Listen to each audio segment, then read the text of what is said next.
先把院里的废品收拾一下，卖点经费。呼呼，收废品大哥看到这么多东西，高兴坏了。寒暄几句后，我们开始了一早上的忙碌。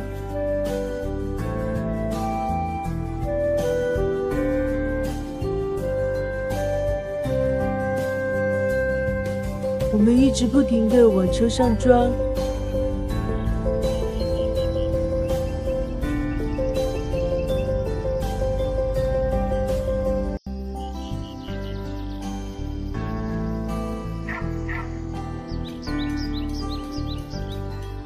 老院里的东西真的好多呀！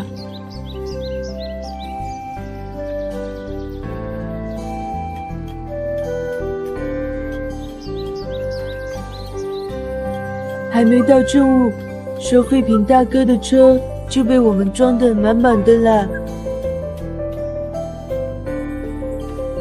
于是大哥给结了钱，并约定下午继续。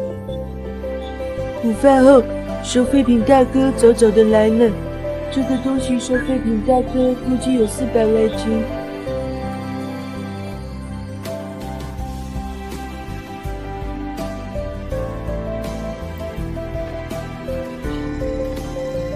好家伙，去哪的劲都使出来了。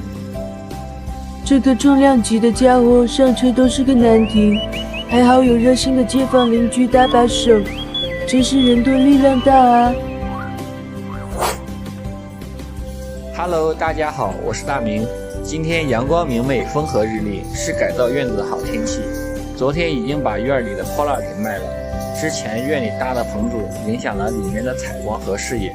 于是我和大表哥再三商量之后，决定先把它给拆掉，继续发扬艰苦奋斗的精神。说干就干，大家拭目以待吧。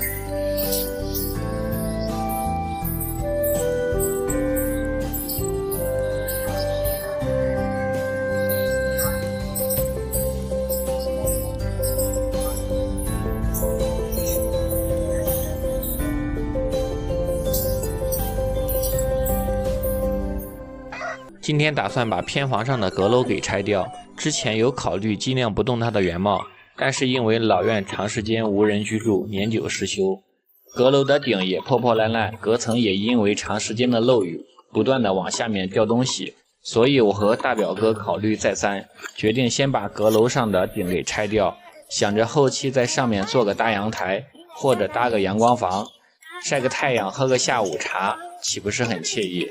那咱们就继续发扬艰苦奋斗的精神，加油吧，少年！我要你心开刀，燕儿它也双双飞来了，直摇摇，看绿了芭蕉，管它雨大风吹也潇潇，花尽了猩红也会掉，少年的心儿永不老，新鲜香吻梦到睡觉，我要画着桨儿水中摇，天空柳絮飘过了天之角，你可曾看到红尘纷扰，回来跟桃花聊一聊，你天空柳絮飘过了天之角，你可曾看到红尘纷扰，快跟桃花聊一聊。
这个以前是我奶奶住的房间，先简单的把它给收拾一下。屋子里有一些老物件保存的还算完好，后期让大表哥翻修一下，或许又成了一件大宝贝。还有一张榆木做的老床，也有些年头了，床上的花纹做的真的很漂亮，不得不佩服以前的老师傅的手艺。房子因为太长时间没有人住，灰尘是真的多啊。我和大表哥费了9牛2虎之力，终于打扫完了。怎么又是灰头土脸的一天啊？之前把客厅和厨卫间给清理了之后，发现了一个问题，就是屋里的地面比院子里的低了很多。如果遇到下大雨的天气，难免雨水会流进屋里。和大表哥商量了一下，决定把屋里的地面垫高一些，正好也可以解决一些院子里渣土堆积如山的问题。垫土之前需要把厨卫间和客厅地面原有的旧砖全部掀掉，然后从院子里的渣土堆里挑一些比较完整的土坯，把屋里全部铺满。等后期改造客厅的时候，再把它夯实做地面硬化就可以了。院里的渣土堆里还能挑出一些土坯，放到后面还大有用处。剩下的明天就可以全部清理出去了。大家好，我是大明，今天把院子里边的垃圾给清理了一下，因为这个已经拆几天了，满院子都是垃圾，无处下脚。今天找一个那个大的农用3轮车，和我表哥一起把这个垃圾给清理一下。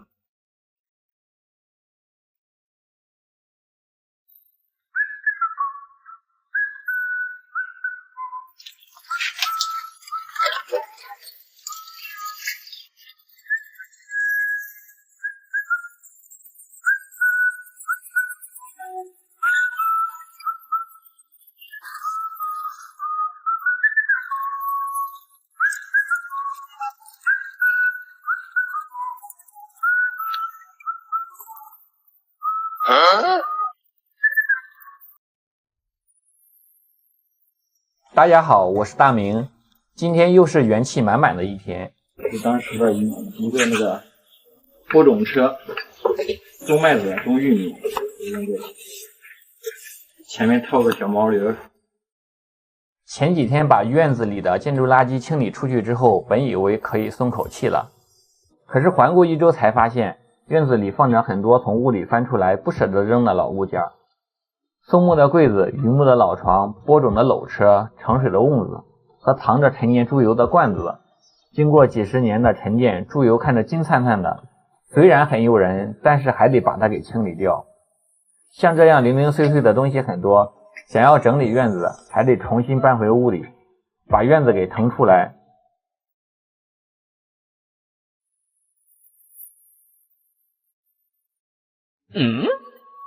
哎呦我的妈！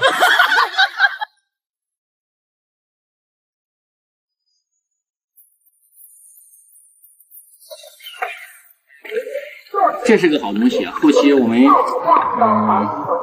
找一点工具把它搞成那个一个茶台。还有一些放在堂屋门前的旧木材，需要重新找个地方规整一下。和大表哥商量之后，决定先放在堂屋里吧。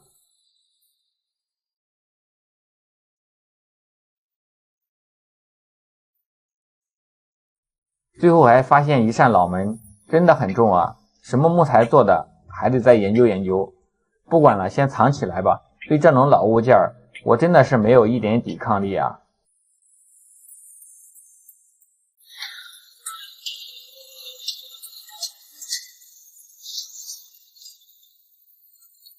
哥，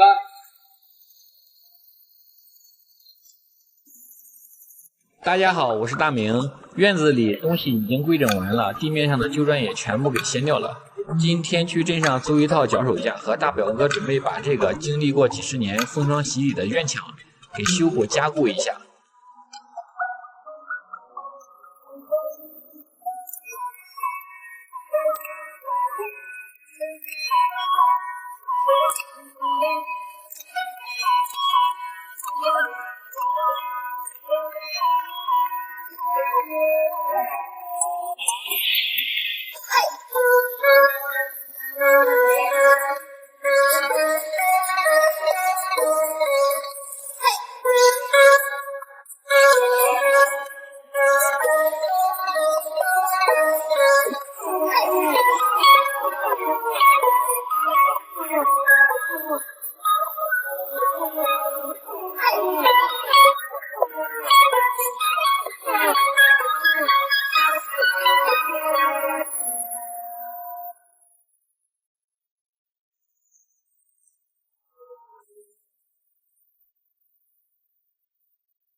今天打算用水泥把土墙给加固一下，刚开始还发愁呢，院墙加固怎么办？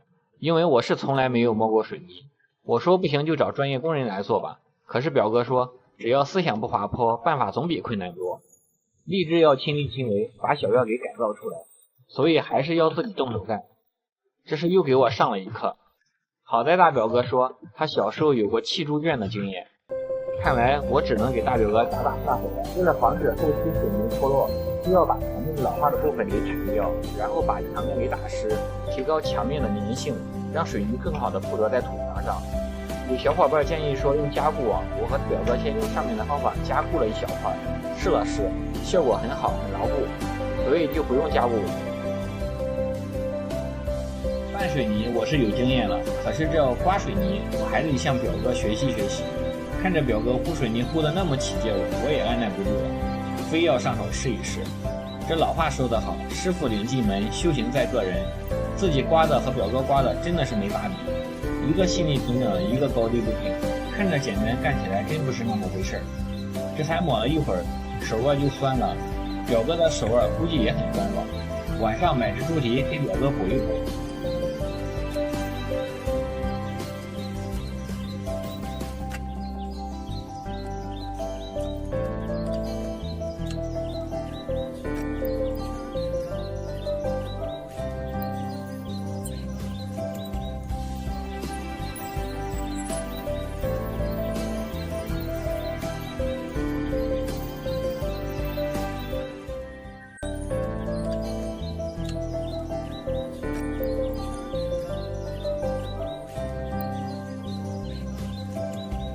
经过2天的奋战，老院的墙面已经修补完了。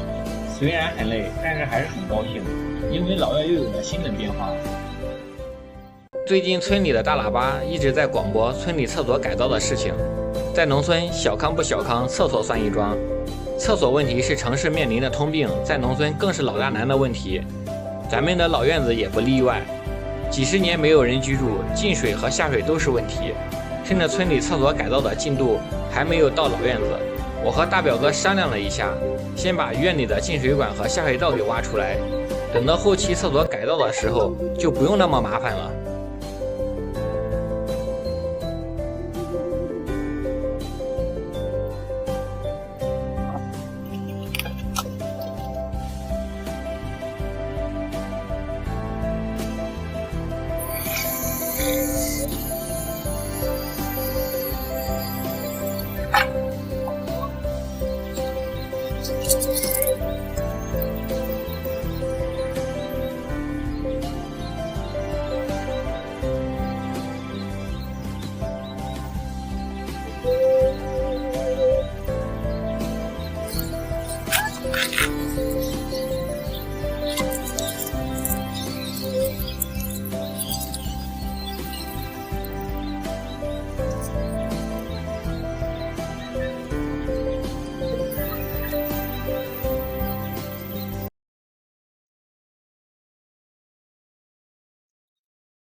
帮忙。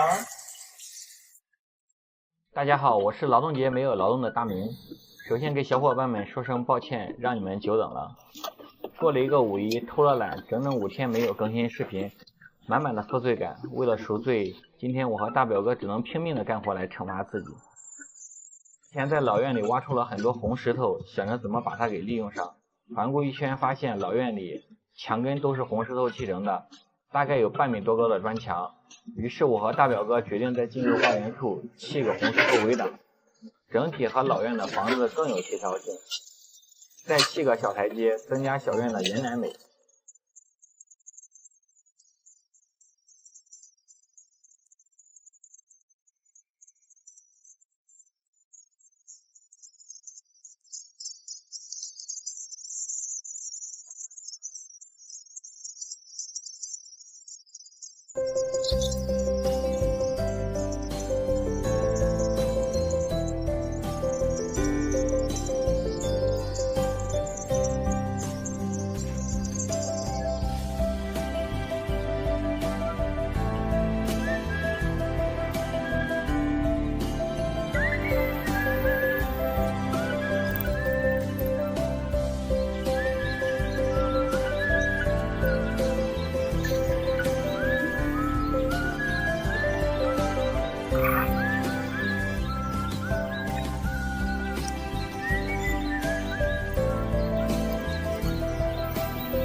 鹿魂水库开闸放水了，因为再过1个多月小麦就要收割了。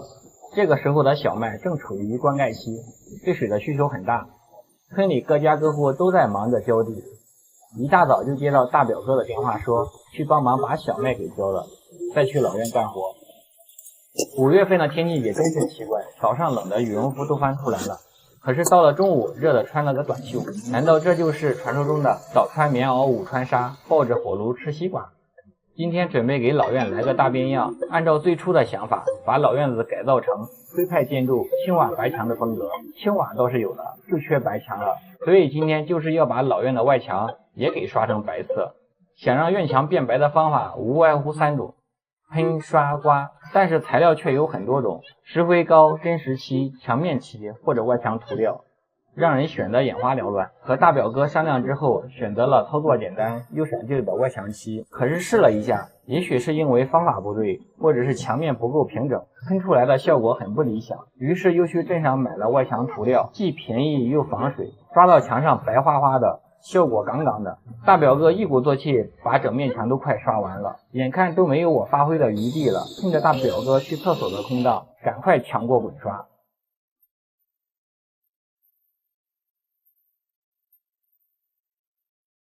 可是还没有刷几下，大表姐就来了，说感觉好玩，非要试一试。这一上手还不愿意放下来了。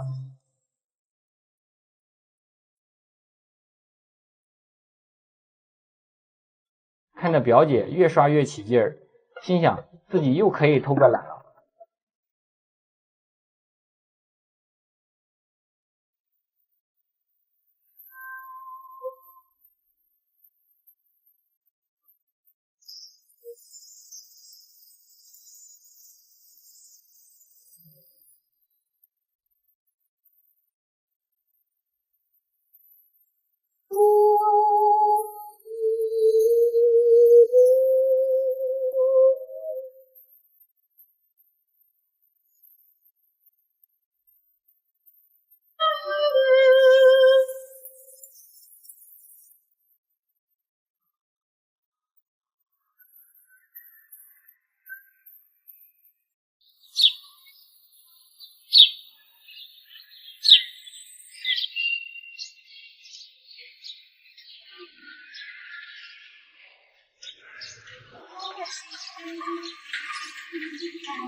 各位村民大家，现在向大家转播武昌镇汛情知识，其重力因素只代表代表。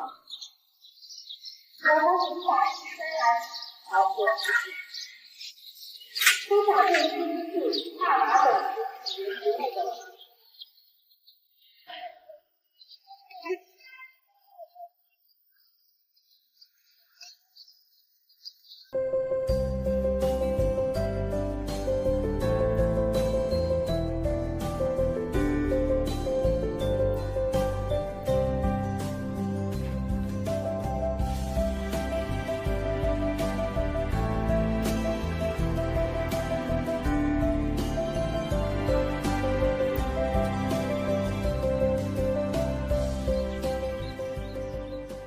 刚才去村子里面找了一些这个老式的瓦片，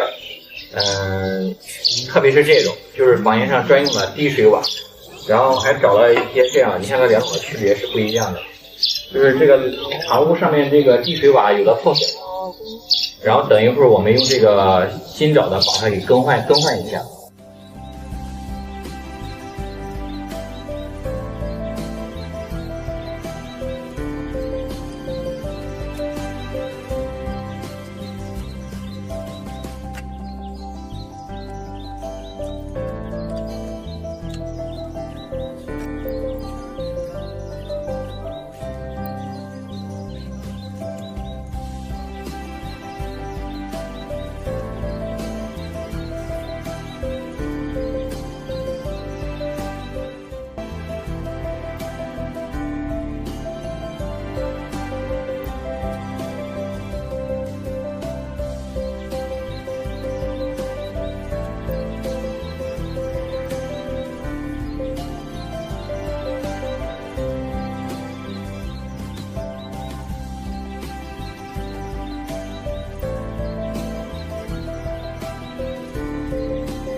我你老该搞这鹅了我。你那个酸有我鹅呢？你有鹅是吧？你现在你要经常鹅头上。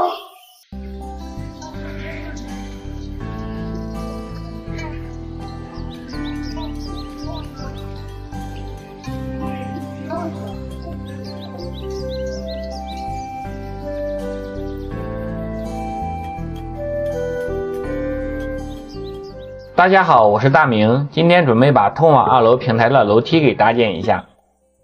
在砌台阶之前，大表哥反复测量搭建楼梯的高度和宽度，要计算出适合我们搭建楼梯的尺寸。通常情况下，家用楼梯每级台阶的高度为18厘米左右，宽度在22至24厘米，这个尺寸用于我们的楼梯台阶也比较合适。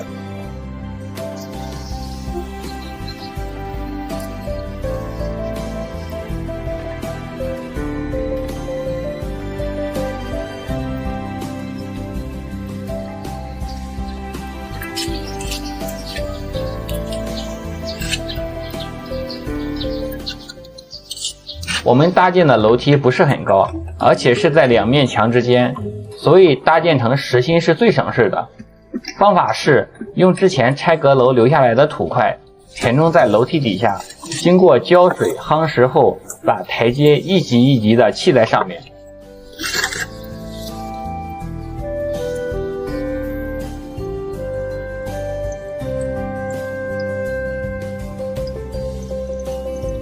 就这样，台阶砌了一大半，才发现预留的土不够用。正想着再去哪里运些土呢，大表哥拿来一根铲子，说用这个。我瞬间脑路大开。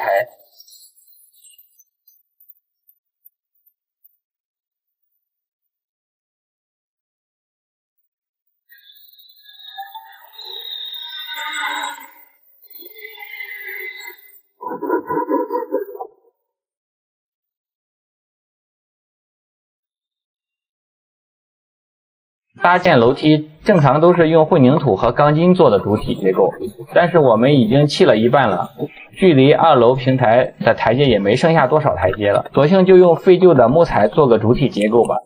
我不禁感叹，大表哥真乃神人也。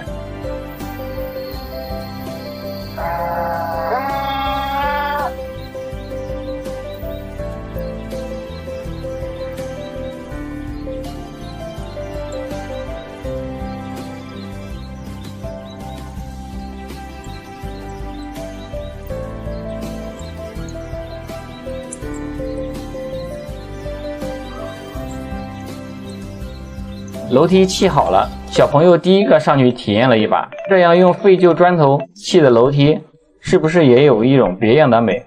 我在考虑接下来是做个水泥面呢，还是做个防腐木外观呢？你们觉得呢？大家好，我是大明。前几天在那个网上买的那个青石板，今天已经拉回来了。今天我和大表哥打算找一点沙子，把前面铺一块，看看效果怎么样。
今天室外的温度大概有30多度。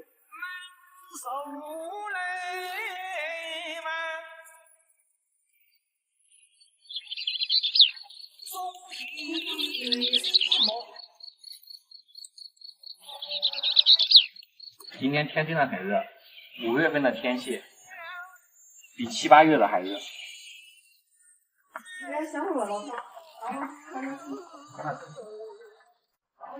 统一绿茶，哎，冰着呢，赶紧喝吧。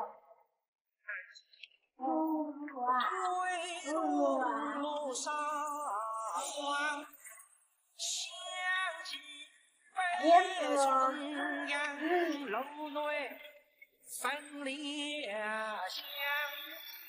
也真特了难，隐隐手下公山。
说前头来点儿，我意思你给穿过裙子了，就是在前头来点穿嘛，不能盖停天家穿一下穿不下，盖点一穿，到时候这是会朝上，盖点都不用挖，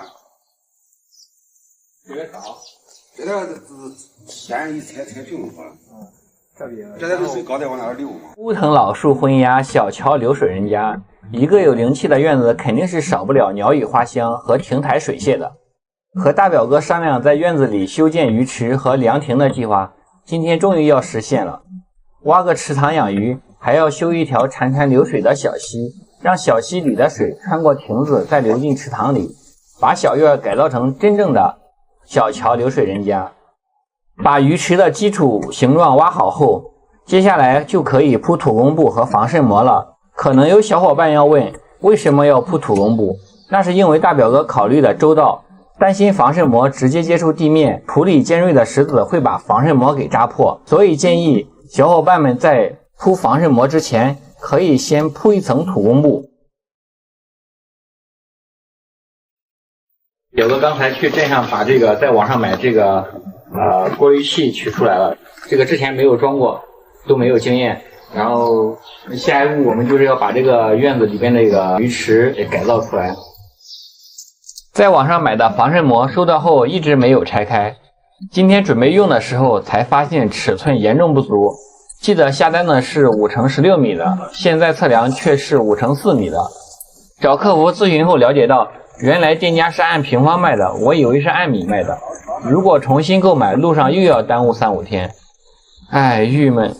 正在一筹莫展的时候，表哥买回来了白色的防雨布，把尺寸不够的防渗膜裁剪一下，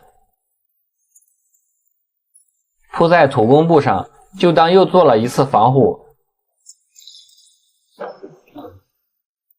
再把防雨布铺在防渗膜上，问题就迎刃而解了。网友们如果有建鱼池的，防渗膜的尺寸一定要买的足足的，避免出现和我们一样的情况。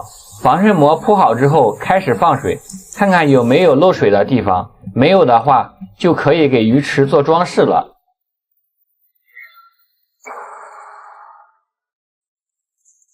4月份的时候找了一个下雨天，和大表哥去山里捡了一些石头，在院子里放了1个多月，今天终于可以派上用场了。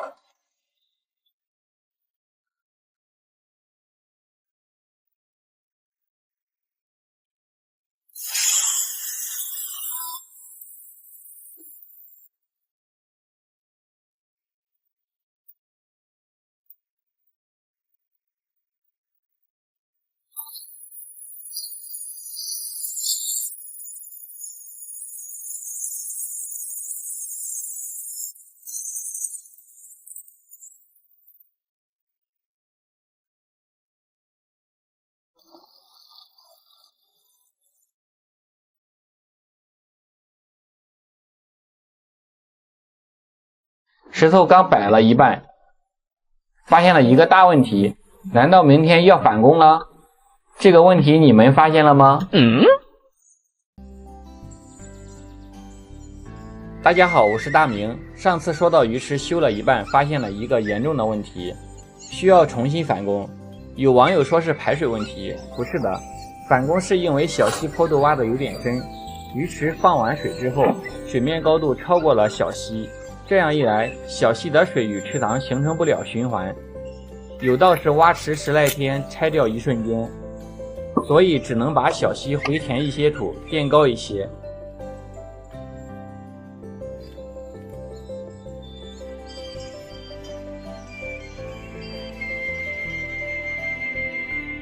对，小宝，说，听那边。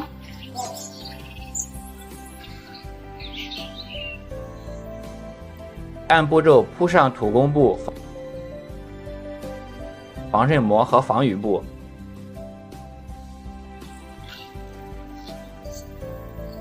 然后再开始放水测试。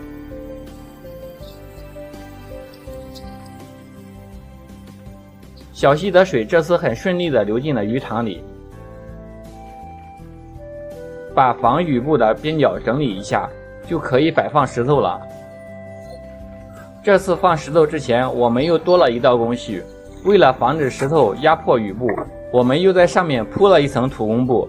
虽然做了种种防护，表哥摆放石头的时候还是轻手轻脚。原来壮汉也有温柔的一面啊。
石头放好之后，瞬间就有了感觉。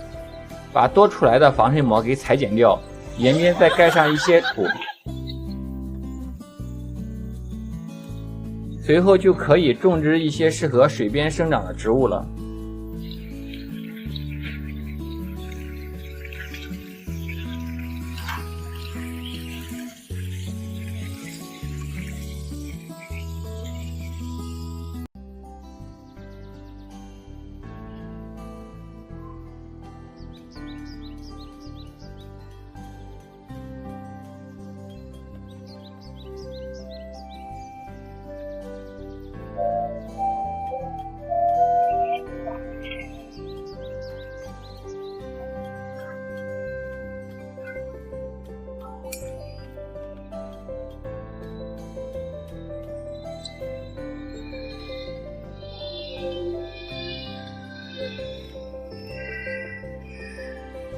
一切准备就绪，裁掉边缘的防渗膜，准备放水。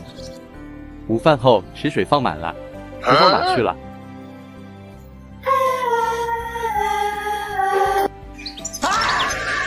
嘶吼过后，继续搞起来，把边沿的石头重新搬掉。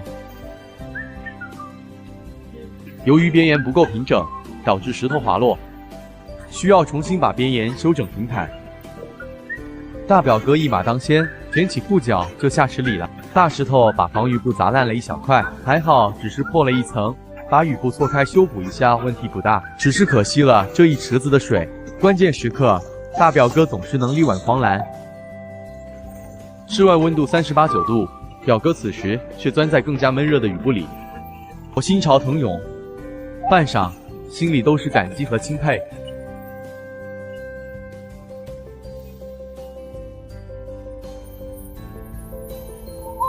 重新把石头摆好。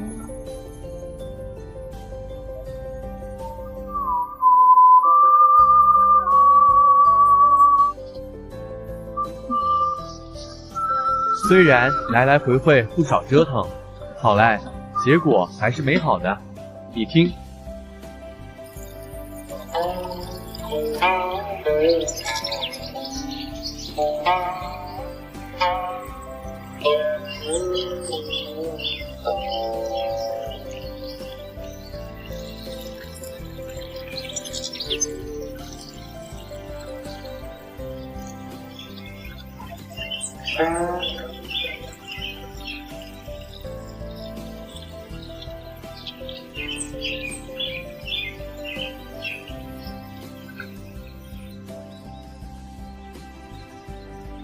大家好，我是大明，今天陪着媳妇儿去医院做检查，想着让大表哥也休息一天。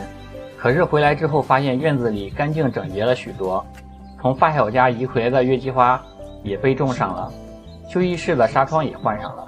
大表哥还真是一个闲不住的人，因为表哥家离老院非常近，小时候就经常到这里玩，对老院有着很深厚的感情。特别是放暑假，老院子的大树下是我们最喜欢玩耍的地方。童年的很多美好回忆都来自这个院子里。大表哥话不多，但踏实能干有想法，从小就是我的榜样。改造老院子，大表哥可是主力干将，小伙伴们也在往期的视频中都夸赞大表哥是万能的。当初给表哥说请他帮忙把老院翻修改造一下的时候，大表哥二话没说就答应了。或许表哥和我一样，都想找回在老院子的童年美好记忆。隔壁房的那个女孩，怎么还没经过我的窗前？嘴里的零食，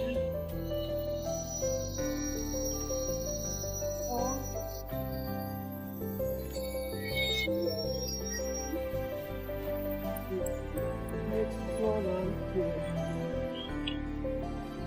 不是要等到考试后才知道该念的书念。一直往前进，老师说过曾经慢慢成光阴。一天又一天，一年又一年，不知道呢。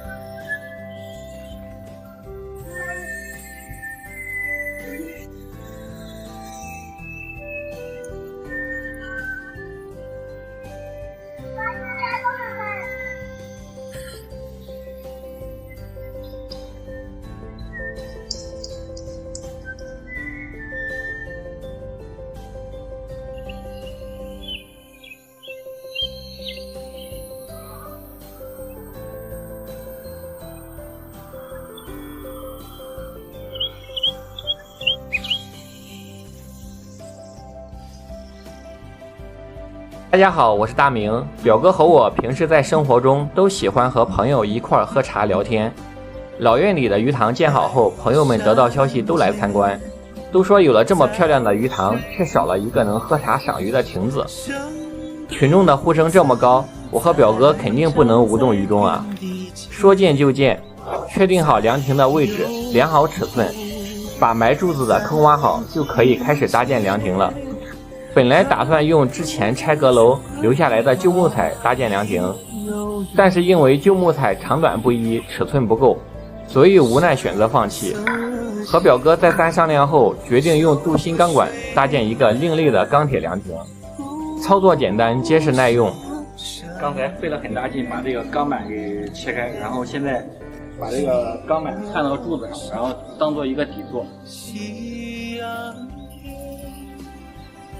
我真的是越来越佩服大表哥了。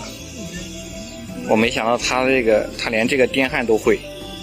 刚开始他把这个电焊拉回来的时候，我还以为是他要找一个这个专业人士来干，没想到自己都会。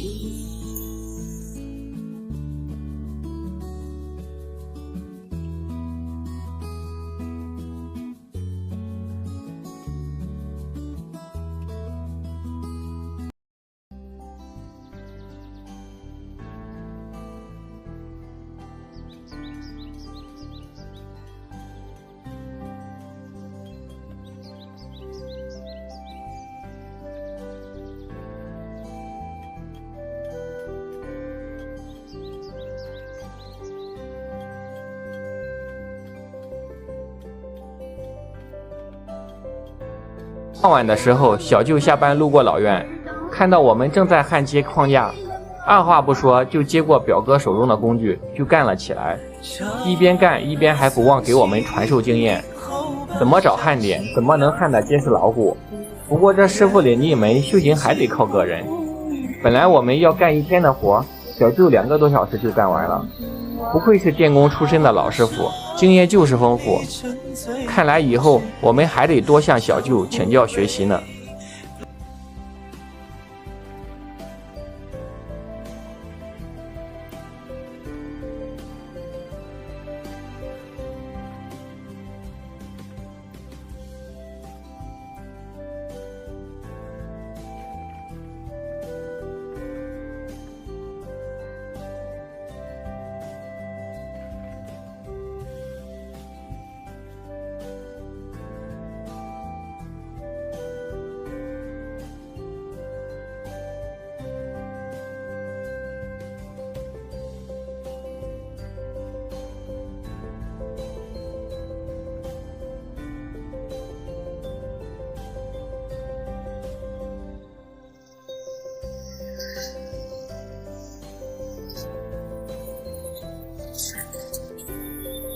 历时2天，终于把凉亭的主体搭建好了。当然，这不是最终的效果，凉亭还需要进一步的装饰，比如地板用什么材料，凳子怎么摆放等等，都希望小伙伴们给我们点宝贵的建议，帮助我和表哥把老院子改造成你心里最美的样子。让我们一起期待凉亭改造好的样子吧。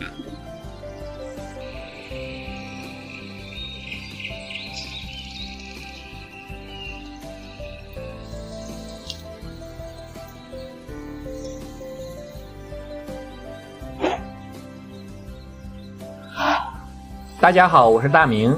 考虑再三，最终我们还是决定用防腐木给亭子做个木地板。我们改造老院的原则就是尽量就地取材，自己动手。原因有2个，首先是节约成本，其次是体验自己动手改造的过程。当然，有些材料还得需要购买，所以小院前期的改造进展就特别的缓慢。俗话说，慢工出细活嘛。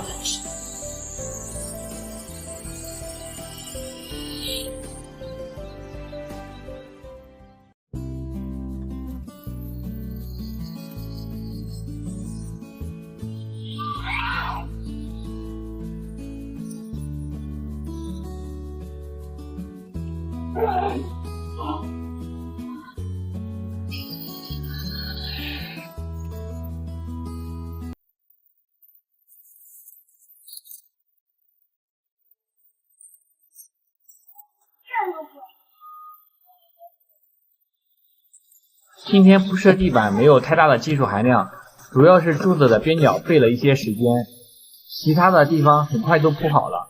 下一步就是改造凉亭的凳子和小桥了。凉亭里做凳子的材料还在路上，只能先把小桥做好。之前在网上看到一座防腐木小桥都需要好几百块，这么贵，肯定不符合我们的原则。大表哥在网上仔细研究了一下，就省了好几百块。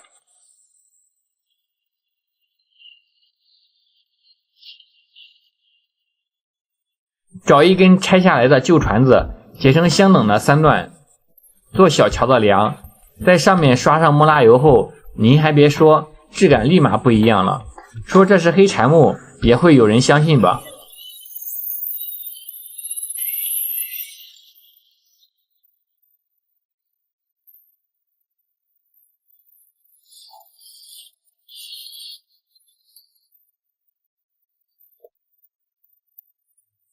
接下来就是把船子固定好，然后把防腐木一块一块固定在船子上，这样一个简易的小桥就初具雏形了。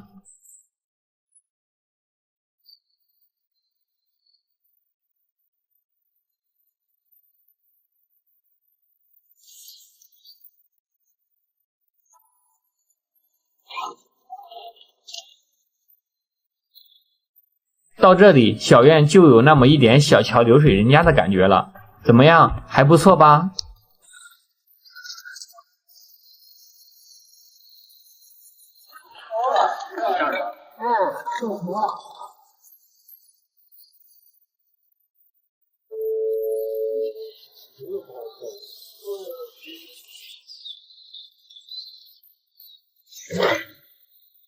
刚才去老奶家门口挖了几棵竹子，然后现在把它给种上。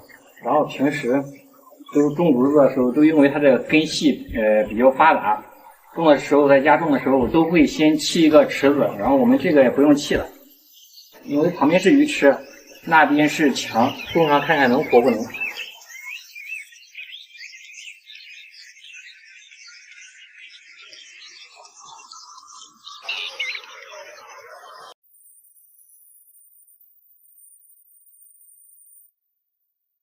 大家好，我是大明，今天又要对鱼池下手了。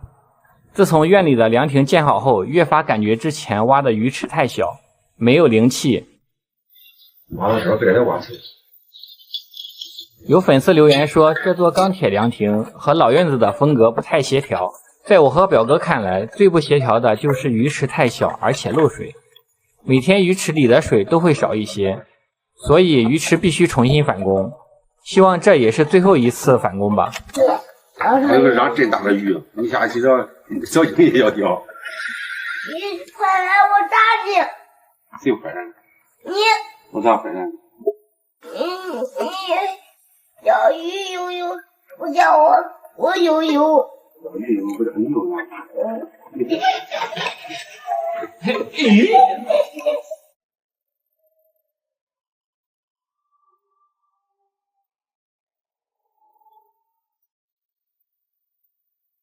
吸取之前的教训，我们这次打算用砖砌一个鱼池，然后用水泥粉刷，最后再刷几遍防水涂料，来个多层防护。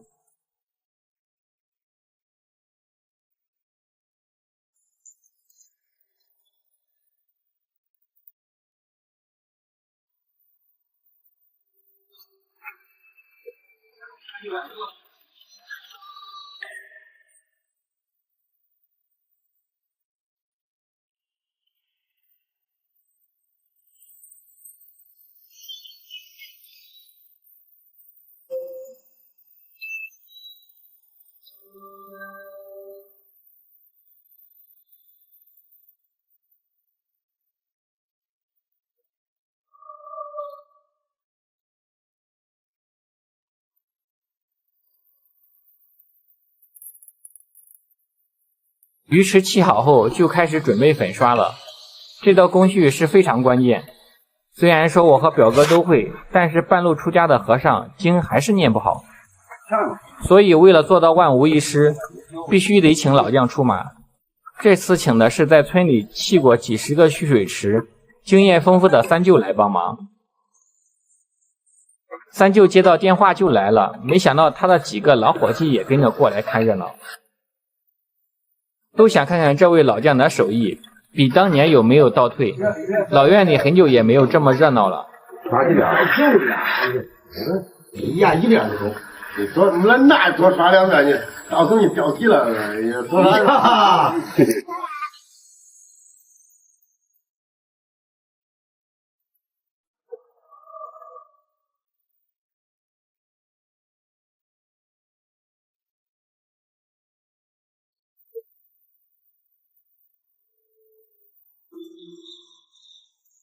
第二天，粉刷的水泥干后，表哥又反复刷了几遍灰膏。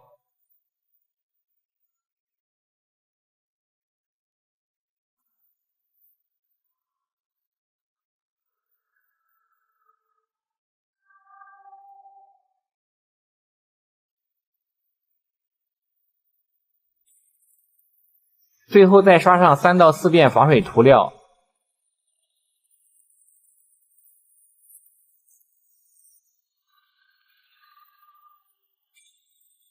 等防水涂料彻底干透，就可以摆上各种漂亮的石头。这个时候，一个崭新的游泳池就出现在你面前了。搞错了，再来。哦，不是游泳池，是鱼池。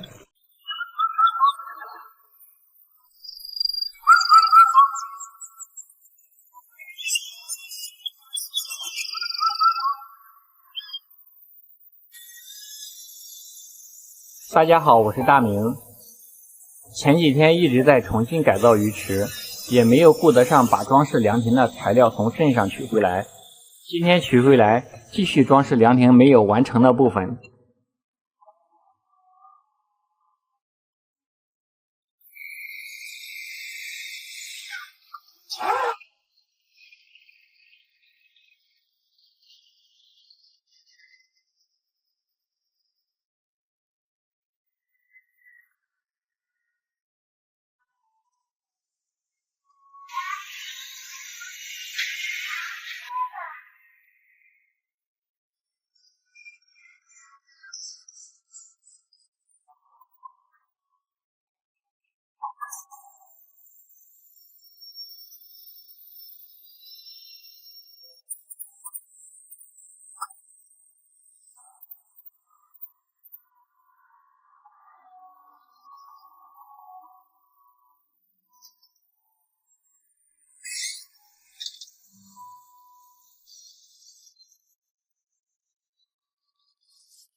相比较凉亭的凳子安装，要比铺设地板复杂很多。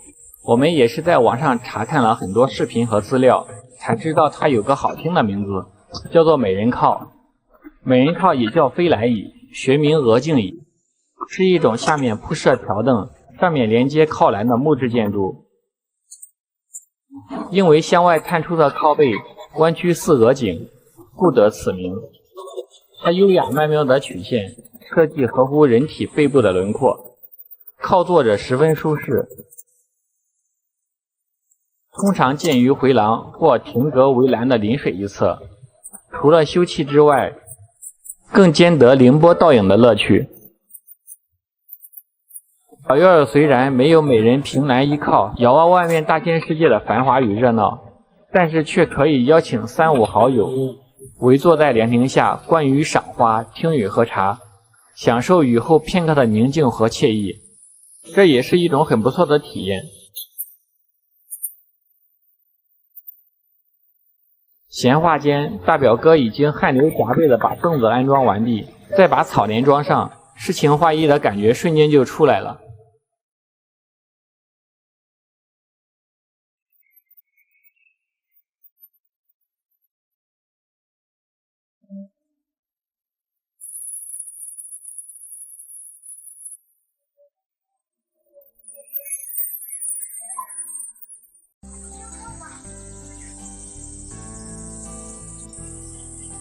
大家好，我是大明。今天天终于放晴了，本来这个凉亭搭建好之后就要刷抹蜡油了，但是因为前2天一直下雨，也没有顾得上。今天我们就把这个凉亭给清洗一下，主要是上面有很多泥土，清洗完之后我们就把这个抹蜡油给刷上。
今天先刷第1遍，然后等到明天干了再刷第2遍，然后等到下一次就是2年以后了。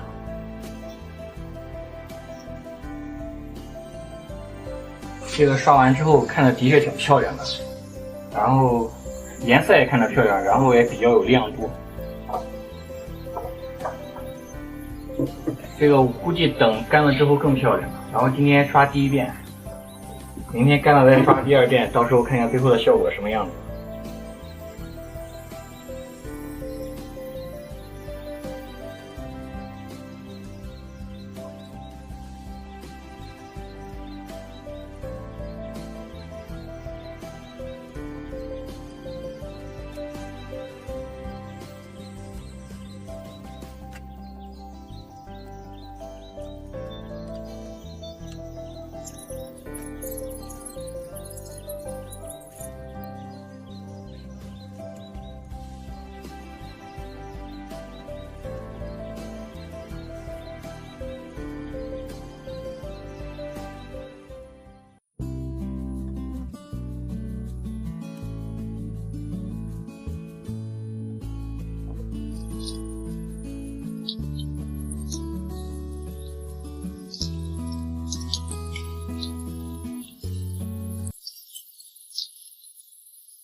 大家好，我是大明。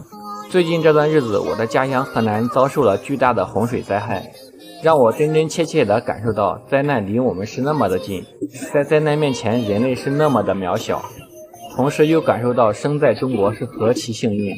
这些天也被来自全国各地救援河南的事迹所感动着。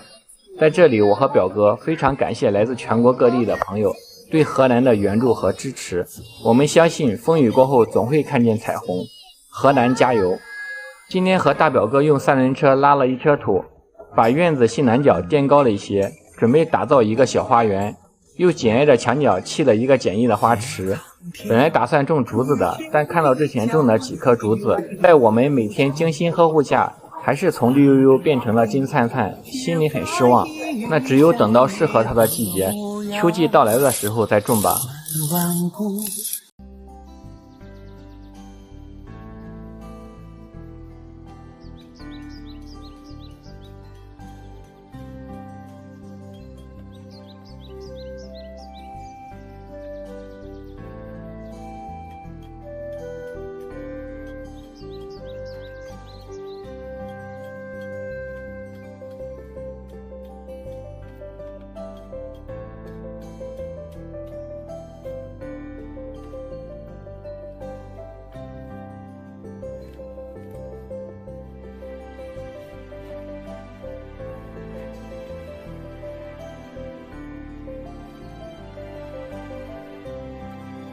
很早之前买了一个水泥模具，一直没有用，今天终于派上用场了。先把小路铺上一层石粉，找平，再把搅拌的软硬刚好的水泥铲到模具里面夯实。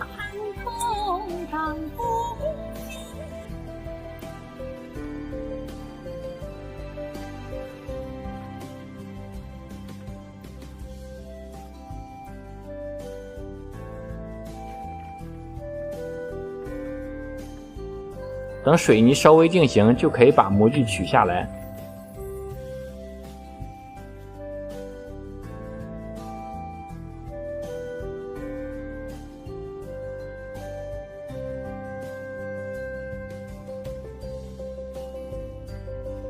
就这样把中间铺好，两边撒上小石子，一条漂亮的庭院小路就完工了。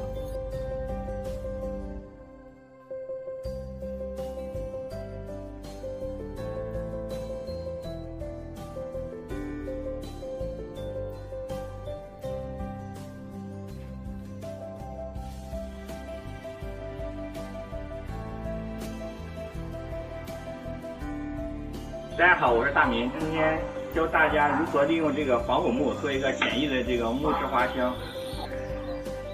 测量好需要制作花箱的尺寸后，开始制作花箱底部的框架。因为我们要制作的花箱比较长，所以把箱体内部分成4个框，把木材截成需要的尺寸，用钉子固定好框架后，再用气枪加固。把防腐木板裁成45厘米的长度。这些防腐木板全部都是见凉亭时裁掉的不用的，这次可以全部用上了。把裁好的木板间做个3角造型，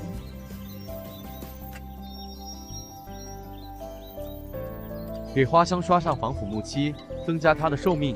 一切准备就绪后，开始装订。用气枪把花箱的面板一个个固定好。这个时候一定要耐心细心哟。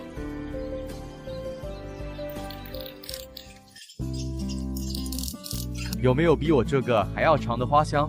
真是超级巨无霸啊！装订好一面后，继续装订另一面。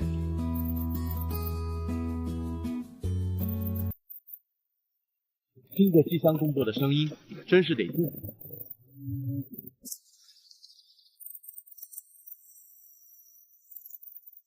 把上面的木条四周固定好后，用气枪全部再加固一遍。巨无霸花箱制作完毕，是时候想想要种点什么花花了。今天给大家分享一个如何快速铺设一个不花钱又独特的花园小平台。把堂屋门前拆下来的大石饼作为小平台的中心，沿着石饼周边均匀地铺上石粉，作为基层石。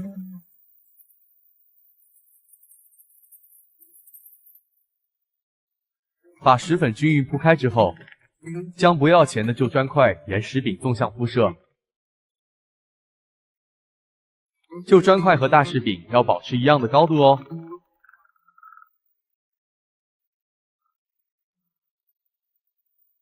小平台的雏形有了之后，再衔接一条去径通幽的小路。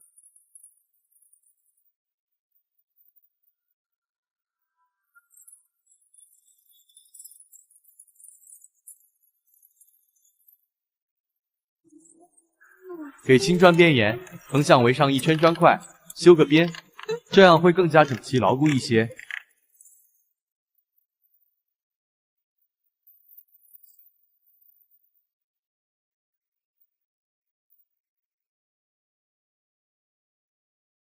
再次用皮锤调整平整度。考虑再三，还是用旧砖块来铺设花园小路吧。铺设小路工序虽然很简单，但是粗中也要有细。把每块砖块用皮锤夯实，再砸平了，千万不要嫌麻烦哦。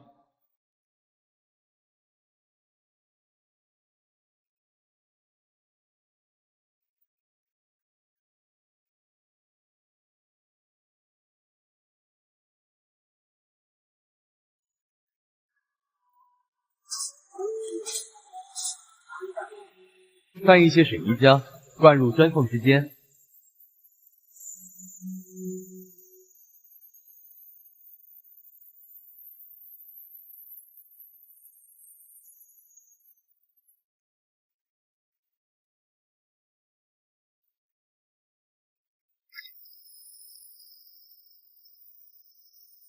汤匙抹平了。